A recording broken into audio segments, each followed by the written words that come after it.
नमस्कार दोस्तों, मैं रसेश रेही आप सभी का स्वागत करता हूं पंचतंत्र की कहानी के इस प्लेटफॉर्म पर।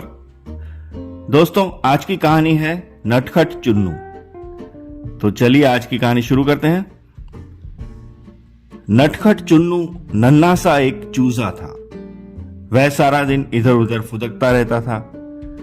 उसकी मां अक्सर उसे समझाती थी कि अकेले इधर उधर मत घूमो, मुसीबत में पड़ सकते हो, पर चुन्नू कहां मानने वाला था। एक दिन चुन्नू अपनी मां के साथ दाना चुग रहा था।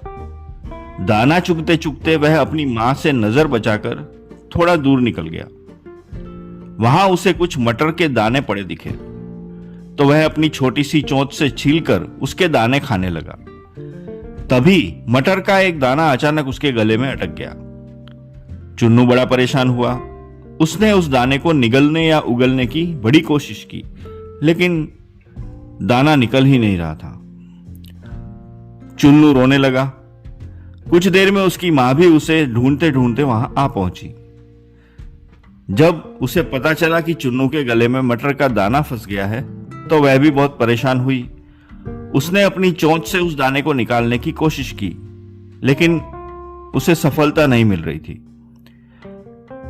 तब मुर्गी को अपने मित्र बगुले की याद आ गई। वह दौड़ी दौड़ी बगुले के पास गई और उसे अपनी विपदा सुनाई।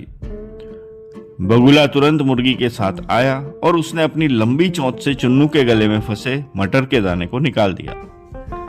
चुन्नू की जान में जान आ गई। उसने अपनी मां से माफी मांगी और कहा, मां, अब मैं कभी भी शरारत नहीं करूंगा और आपका कहा मानूंगा। मुर्गी उसे प्यार से पुचकारते हुए अपने साथ ले गई। उसे पता था कि अब चुन्नू सचमुच शरारत नहीं करेगा। तो दोस्तों, ये कहानी यहीं समाप्त होती है। कहानी का सार है, यह ठीक है कि बचपन शरारत करने के लिए ही होता है, लेकिन ऐसी भी क्या शरारत कि जान पर आ बने। माता पिता तथा बड़े बुजुर्गों की बातों को सुनकर टालना नहीं चाहिए। वे जो कुछ भी कहते हैं हमारी भलाई के लिए ही होता है। चूजे को भी यह बात समझ में आ गई, परंतु कुछ कष्ट सहने के बाद। तो नमस्कार दोस्तों।